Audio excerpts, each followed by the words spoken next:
Good morning students. Last class में हम लोगों ने इरिगेशन के डिफरेंट टेक्निक्स के बारे में डिस्कशन किया था। आज वहाँ से हम लोग आगे बढ़ते हैं। आज का हमारा टॉपिक है क्रॉपिंग पैटर्न्स। ठीक है, क्रॉपिंग पैटर्न जो है वो एक बहुत ही इम्पॉर्टेंट टूल है या एक बहुत ही इम्पॉर्टेंट फैक्टर है जो कि क्रॉप की यील्ड को अफेक्ट कर सकता है डायरेक्टली। ठीक है, अब क्रॉपिंग पैटर्न होता क्या है? क्रॉपिंग पैटर्न वो तरीका है या वो मैनर है कि जिसमें फील्ड के अंदर सीड्स जो हैं उनको सो किया जाता है। ठीक है, अब सीड्स जो हैं उनको प्रॉपरली सो करेंगे अगर उनके बीच में प्रॉपर डिस्टेंस मेंटेन करेंगे, प्रॉपर प्रपोर्शन मेंटेन करेंगे, मींस लैंड टू सीड का प्रपोर्शन एक होता है, उसको अगर हम लोग मेंटेन करेंगे तो हम लोगों की यील्ड जो है बहुत ज़्यादा अच्छी आ सकती है। ठीक है, फॉर एग्जाम्पल अगर मैं आपको बताऊं कि अगर आप एक छोटा सा गमला है, ठीक है, गमले में लिमिटेड अमाउंट ऑफ सॉइल रहेगी।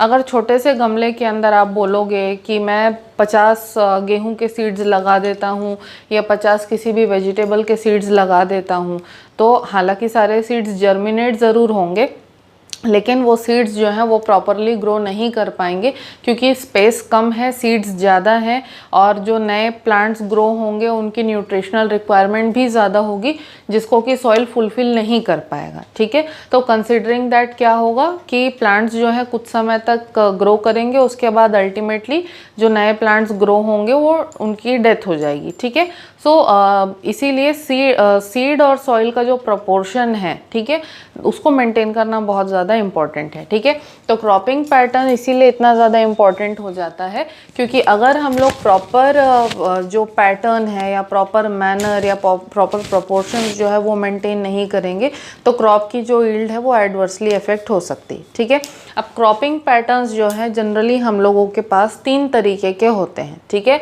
मिक्स्ड क्रॉपिंग, इंटर क्रॉपिंग और क्रॉप रोटेशन। ठीक है, क्रॉप रोटेशन के बारे में आप लोगों ने जूनियर क्लासेस में भी कभी ना कभी पढ़ा होगा, इसको हम लोग लास्ट में डील करेंगे। ठीक है, सबसे पहले हम लोग आते हैं मिक्स्ड क्रॉपिंग पे।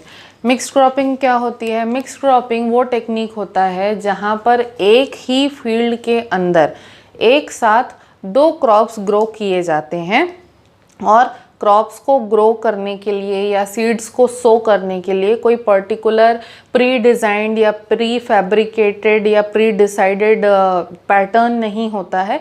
ठीक है, तो जनरली क्या किया जाता है कि कोई भी 2 सीड्स लिए जाते हैं। ठीक है, किसी भी प्लांट के 2 सीड्स लिए जाते हैं और 2 अलग अलग प्लांट्स के जो सीड्स हम लोग लेंगे उसको मिक्स कर दिया जाता है। मिक्स करके रैंडमली जो है खेत में इस तरीके से फेंक करके उसको क्या कर दिया जाता है, सो कर दिया जाता है। ठीक है, तो सीड्स को सो करने का कोई पर्टिकुलर पैटर्न नहीं होता। 2 अलग अलग प्लांट्स लेंगे, दोनों प्लांट्स के सीड्स को मिक्स करते हैं और रैंडमली उसको क्या करते हैं, सो कर देते हैं। ठीक है, so this technique is known as mixed cropping. अब मिक्स्ड क्रॉपिंग की ये जो टेक्निक है इसमें प्लांट्स को सेलेक्ट करने के टाइम पे कुछ फैक्टर्स जो हैं उसको ध्यान में रखना ज़रूरी है। ठीक है, जैसे कि जनरली ऐसे प्लांट्स जो है वो यूज़ किए जाते हैं कि जिनका नेचर, बिहेवियर, रिक्वायरमेंट्स जो हैं वो डिफरेंट हो। ठीक है, फॉर एग्जांपल अगर मैं बात करूं कि कुछ जो क्राइटेरिया है जिसको कि ध्यान में रखा जाता है सीड्स को सिलेक्ट करने के टाइम पे, तो जनरली एक लेग्यूमिनस प्लांट होता है और एक नॉन लेग्यूमिनस प्लांट होता है। तो लेग्यूमिनस प्लांट का सीड जो है उसको लिया जाता है और एक नॉन लेग्यूमिनस प्लांट का सीड लिया जाता है। इससे फ़ायदा क्या होता है? लेग्यूमिनस प्लांट जो है वो सॉइल की फर्टिलिटी को इंक्रीज़ करने में हेल्प करेगा क्योंकि लेग्यूमिनस प्लांट का जो रूट होता है उसमें राइजोबियम नाम का बैक्टीरिया प्रेजेंट रहता है और राइजोबियम जो है वो नेचुरली सॉइल के अंदर नाइट्रोजन फिक्सेशन करने में हेल्प करता है। ठीक है, तो राइजोबियम रहने की वजह से लेग्यूमिनस प्लांट्स के जो रूट्स होते हैं वो अल्टीमेटली जो सॉइल की फर्टिलिटी है उसको इंक्रीज़ करने में हेल्प करते हैं। ठीक है, और दूसरा जो नॉन लेग्यूमिनस प्लांट होगा वो क्या करेगा, वो सॉइल से उस न्यूट्रिशन को लेगा और ज़्यादा अच्छे तरीके से ग्रो कर पाएगा। ठीक है, तो पहला क्राइटेरिया ये रहता है। दूसरा क्राइटेरिया रहता है कि दोनों प्लांट्स के जो रूट्स हैं, रूट्स का पैटर्न डिफरेंट होना चाहिए। ठीक है, एज इन एक प्लांट जो है उसका रूट जो है फाइब्रस रूट टाइप का हो सकता है और दूसरा जो प्लांट है उसका जो रूट है वो टैप रूट टाइप का हो सकता है। ठीक है, अब टैप रूट और फाइब्रस रूट में क्या डिफरेंस है? टैप रूट के जो रूट्स हैं वो ज़मीन में सीधा नीचे की तरफ जाते हैं इस तरीके से। लेकिन फाइब्रस रूट के जो कैरेक्टरिस्टिक्स हैं वो ये है कि फाइब्रस रूट जो है वो ज़मीन में ज़्यादा नीचे तक नहीं जाता है, लेकिन सरफेस के पास में ही ग्रो होता है, सॉइल के सरफेस के पास में ही, और वर्टिकली मतलब नीचे की तरफ हॉरिजॉन्टली ग्रो करने की जगह वो क्या करता है, वर्टिकली डाउनवर्ड्स जाने की जगह वो क्या करता है कि सॉइल में सरफेस पे फैलता है, हॉरिजॉन्टली फैलता है। ठीक है, तो वर्टिकली डाउनवर्ड्स नहीं जाता है रूट, लेकिन हॉरिजॉन्टली फैलता है। तो फाइब्रस रूट और टैप रूट दोनों के नेचर में या दोनों के ग्रोथ के पैटर्न में डिफरेंस है, तो इस वजह से दोनों एक दूसरे से इंटरफियर नहीं करेंगे। ठीक है, तीसरी चीज़ क्या है कि प्लांट जो है, प्लांट्स जो दो प्लांट्स हम लोग दो सीड्स ले रहे हैं, ठीक है, तो उनके जो प्लांट्स होंगे, ठीक है, उनका जो ग्रोथ पैटर्न है वो डिफरेंट होना चाहिए। ठीक है, एज इन एक प्लांट जो हो सकता है वो बिल्कुल लंबा स्ट्रेट शायद ग्रो होगा, और कोई दूसरा प्लांट जो है वो हॉरिजॉन्टली ग्रो होगा, मतलब थोड़ा श्रब के जैसा होगा, थोड़ा बुशी उसका ग्रोथ होगा। ठीक है, तो इस तरीके से भी ग्रोथ पैटर्न भी डिफरेंट होना चाहिए। उसके अलावा ये भी ध्यान रखा जाता है कि प्लांट ए और प्लांट बी दोनों के न्यूट्रिशनल रिक्वायरमेंट्स भी डिफरेंट हों।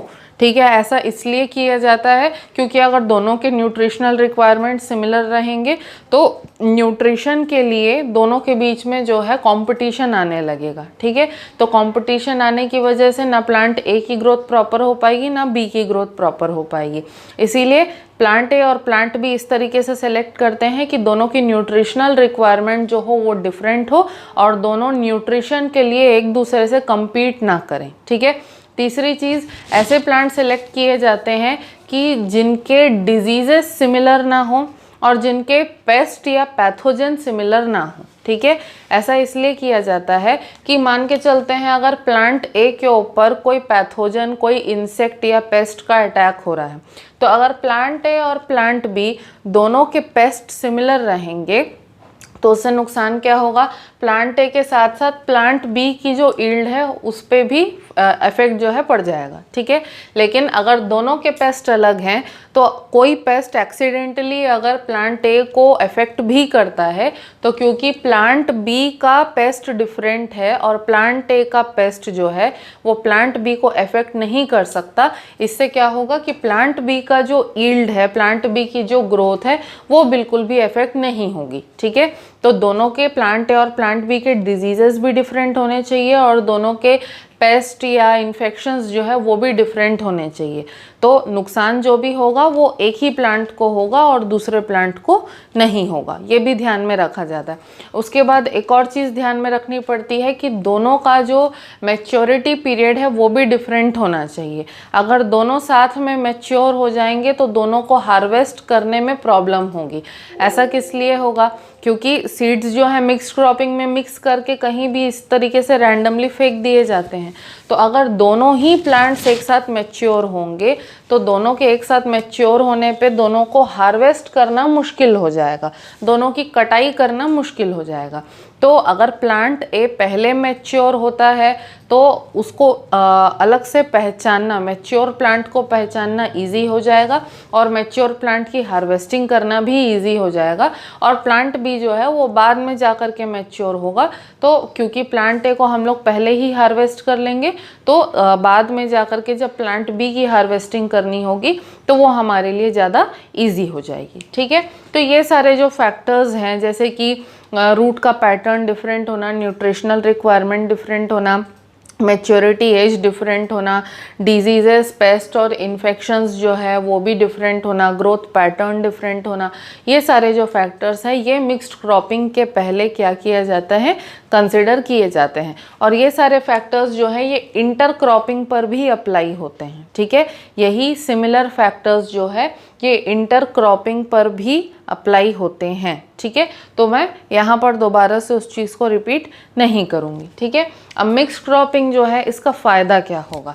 मिक्स क्रॉपिंग का सबसे पहला फ़ायदा ये है कि एक साथ 2 डिफरेंट टाइप के क्रॉप्स जो है हम लोग हार्वेस्ट कर सकते हैं सेम फील्ड से, ठीक है। दूसरा फ़ायदा हमको क्या होगा कि अगर एक क्रॉप को नुकसान होता है तो दूसरा क्रॉप उस नुकसान से बच जाता है, तो कंप्लीट लॉस के स्टेट में फार्मर नहीं जाएगा, उसको किसी ना किसी क्रॉप से फ़ायदा तो ज़रूर होगा, ये गारंटीड है, ठीक है।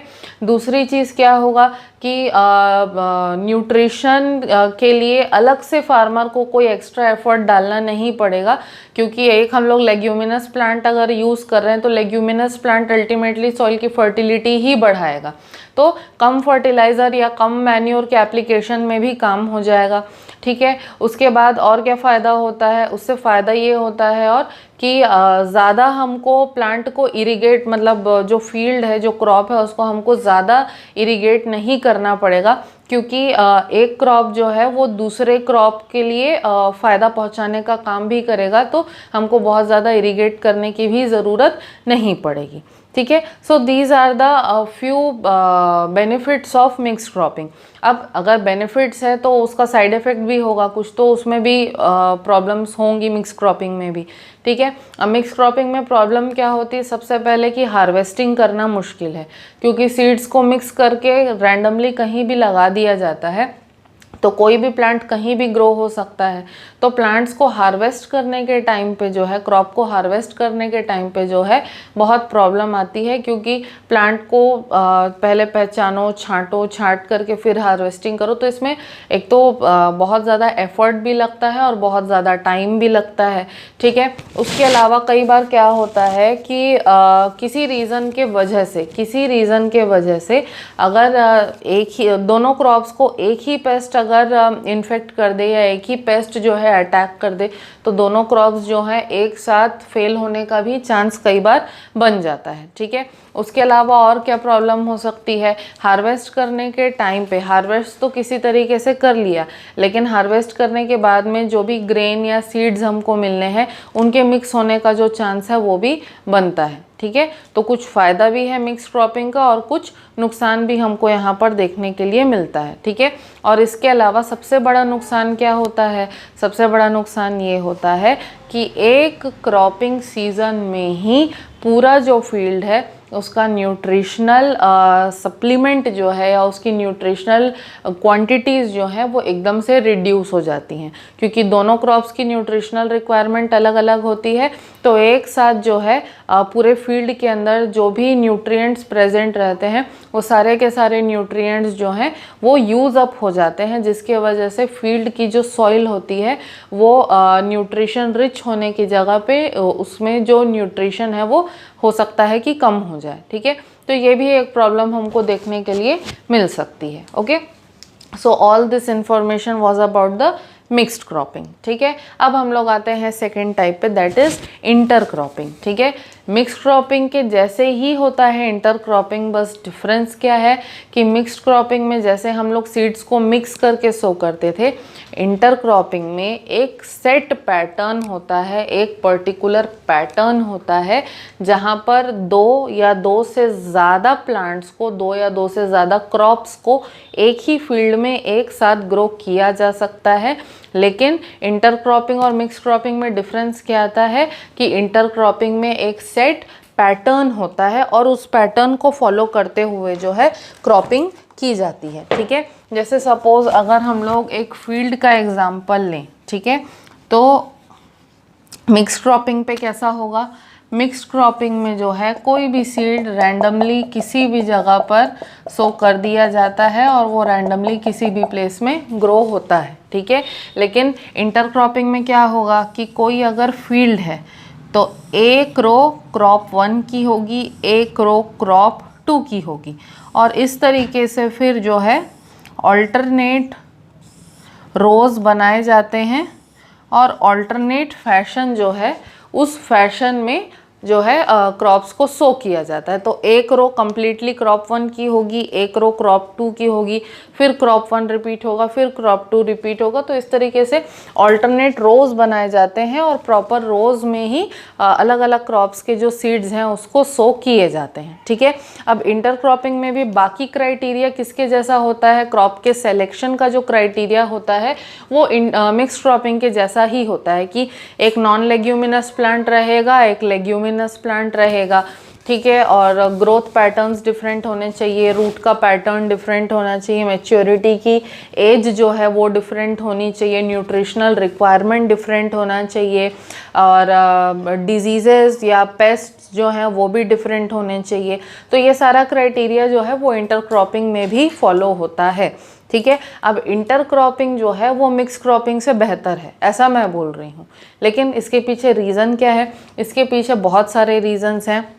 वो ये है क्योंकि हम लोग सारे क्राइटेरिया मिक्स क्रॉपिंग के जैसे ही फॉलो कर रहे हैं, लेकिन हम लोगों ने इंटर क्रॉपिंग में क्रॉप 1 और क्रॉप 2 के ऑल्टरनेट रोज़ बनाए हैं और रोज़ में हम लोग उनको ग्रो कर रहे हैं।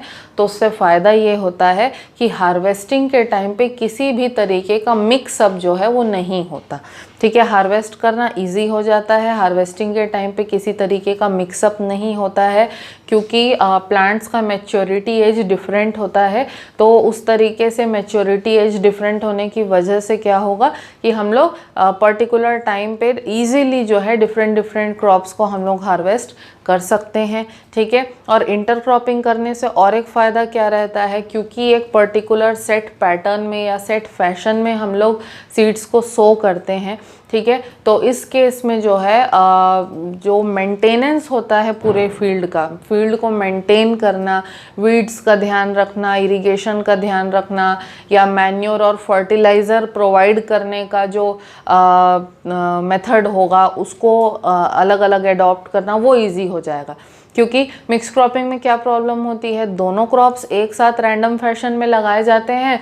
तो अब क्योंकि दोनों क्रॉप्स की न्यूट्रिशनल रिक्वायरमेंट डिफरेंट है, तो एक एक क्रॉप को खोज करके उसको इंडिविजुअली मैन्योर या फर्टिलाइज़र प्रोवाइड कराना जो है वो मुश्किल हो जाता है मिक्स क्रॉपिंग में। क्योंकि लेकिन इंटर क्रॉपिंग में प्रॉपर रोज बने हुए रहते हैं, तो उससे क्या होता है कि उस पर्टिकुलर क्रॉप को जिस मैन्योर की या जिस फर्टिलाइज़र की रिक्वायरमेंट है, तो उस फर्टिलाइज़र या मैन्योर को पर्टिकुलर प्लांट को प्रोवाइड करना इजी हो जाता है, क्योंकि एक सेट पैटर्न में जो है प्लांट्स को लगाया जा रहा है। तो मैन्योर और फर्टिलाइज़र अप्लाई करना जो है वो मिक्स क्रॉपिंग में प्रॉब्लम हो जाता है, लेकिन वो प्रॉब्लम जो है हमको इंटर क्रॉपिंग में देखने नहीं मिलती। ठीक है, अब इंटर क्रॉपिंग का फ़ायदा क्या होगा, एक ही पीस ऑफ लैंड पे, एक ही फील्ड पे हम लोग एक साथ मल्टीपल क्रॉप्स को ले सकते हैं। ठीक है, उनको हार्वेस्ट करना इजी होता है, उनको न्यूट्रिशन यानी कि मैन्योर फर्टिलाइज़र प्रोवाइड करना इजी हो जाता है। ठीक है, उसके बाद उनका मेंटेनेंस करना, उनके लिए स्पेसिफिक उनकी नीड्स को केटर करना, ये सारी चीज़ें जो है वो इंटरक्रॉपिंग में बहुत ज़्यादा ईजी हो जाती हैं। ठीक है, और इंटरक्रॉपिंग जो है इसमें भी एक और फ़ायदा क्या होता है कि कंप्लीट लॉस होने का चांस नहीं होता है। अगर क्रॉप 1 फेल भी हो गया तो सरवाइव करने के लिए या फ़ायदा पहुंचाने के लिए, कंपनसेट करने के लिए जो है क्रॉप 2 फिर भी प्रेजेंट रहेगा। तो इस तरीके से फार्मर जो है उसको कंप्लीट लॉस के स्टेज में जाना नहीं पड़ेगा, और उसके अलावा कोई भी एक क्रॉप जो है वो दूसरे क्रॉप को क्या करेगा, न्यूट्रिशन प्रोवाइड करेगा, और न्यूट्रिशन प्रोवाइड करके उसकी ग्रोथ में हेल्प भी करेगा। तो ये जो है इंटरक्रॉपिंग का फ़ायदा होता है। ठीक है, अब लास्टली हम लोग आते हैं किस पर, क्रॉप रोटेशन पर आते हैं। ठीक है, क्रॉप रोटेशन के बारे में हम लोगों ने जूनियर क्लासेस में, इसके पहले की क्लासेस में सभी में पढ़ा हुआ है कि क्रॉप रोटेशन एक ऐसा टेक्निक है जिसमें एक ही पीस ऑफ लैंड पे अलग अलग क्रॉपिंग सीजन में अलग अलग क्रॉप जो है ग्रो किया जाता है। ठीक है, कहने का मतलब ये है कि फील्ड यही है। ठीक है, लेकिन क्रॉपिंग सीज़न 1 में क्या होगा, जैसे रबी का सीज़न होता है तो रबी में जो है क्रॉप 1 ग्रो होगा, और खरीफ का सीज़न जो होता है खरीफ में क्रॉप 2 ग्रो किया जाएगा। ठीक है। यानी कि अगर रबी में क्रॉप 1 ग्रो कर रहे हैं हम लोग, तो खरीफ में भी क्रॉप 1 को ग्रो नहीं करेंगे, खरीफ में क्या करेंगे, क्रॉप 2 को ग्रो करेंगे, ठीक है। यहाँ पे भी ये ध्यान रखा जाता है कि क्रॉप 1 अगर नॉन लेग्यूमिनस है तो क्रॉप 2 जो है वो लेग्यूमिनस होना चाहिए। जैसे फॉर एग्जांपल अगर रबी का जो सीज़न है, रबी में अगर हम लोग धान की, पैडी यानी कि चावल की अगर खेती कर रहे हैं, तो खरीफ सीज़न में हम लोग कोई लेग्यूमिनस प्लांट सेलेक्ट कर सकते हैं, मस्टर्ड सेलेक्ट कर सकते हैं हम लोग। डिफरेंट टाइप के जो दाल होते हैं, मूंग दाल, उड़द दाल, चना दाल, राहर दाल या मसूर दाल, इस तरीके के कोई क्रॉप को ग्रो कर सकते हैं। या फिर बरबट्टी, सेमी, ग्वारफली, इस टाइप के जो वेजिटेबल्स हैं उनको ग्रो कर सकते हैं, क्योंकि ये सारे लेग्यूमिनस प्लांट्स होते हैं। तो ये क्या करते हैं, सॉइल की फर्टिलिटी को इंक्रीज करते हैं, ठीक है। तो क्रॉप 1 को जब हम लोग एक सीज़न में ग्रो करते हैं तो क्रॉप 1 जो है सारा न्यूट्रिएंट ले लेता है, ठीक है। फिर खरीफ सीज़न में क्रॉप 2 को लगाने से क्या फ़ायदा होगा, क्योंकि क्रॉप 2 को हम लेग्यूमिनस लेते हैं, तो लेग्यूमिनस प्लांट्स क्या करते हैं, दोबारा से नाइट्रोजन फिक्सेशन करते हैं सॉइल में और सॉइल की फर्टिलिटी को इंक्रीज करने में हेल्प करते हैं, ठीक है। तो खरीफ सीज़न में क्रॉप 2 लगाया, क्रॉप 2 ने सॉइल की फर्टिलिटी को इंक्रीज किया। अब दोबारा से रबी सीज़न में हम लोग फिर से क्रॉप 1 लगा सकते हैं।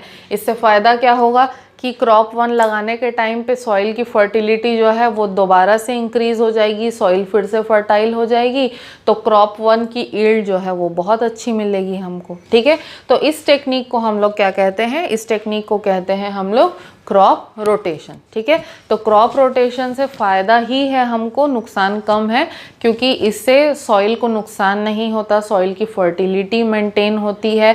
और एक ही क्रॉप पे डिपेंड रहने के बजाय जो फार्मर है वो अलग अलग क्रॉप्स को ग्रो कर सकता है, उसको सेल करके हायर प्रॉफिट्स जो है वो कमा सकता है, ठीक है। So these were the 3 cropping patterns which can be used and which are used in our country. इसके बाद जो है हम लोग आगे के टॉपिक्स को नेक्स्ट क्लास में डिस्कस करेंगे। तब तक के लिए आप लोगों के लिए एक होमवर्क है कि मिक्स क्रॉपिंग और इंटर क्रॉपिंग के बीच में डिफरेंस क्या है, ये आप लोगों को बताना है, ठीक है। और कम से कम 6 पॉइंट का डिफरेंस होना चाहिए, क्योंकि जो मैंने पिछला होमवर्क दिया था उसमें एक तो बहुत सारे लोगों ने होमवर्क किया नहीं, और जिसने भी किया है 2 या 3 डिफरेंसेस बस लिखे हैं, ठीक है। तो मिक्स क्रॉपिंग और इंटर क्रॉपिंग के बीच में आप लोगों को डिफरेंस लिखना है, और एटलीस्ट 6 डिफरेंसेस होने चाहिए, not less than that, okay. So this is your homework, and if you are having any doubt in this particular topic or any previous topic, you can ask me. Thank you.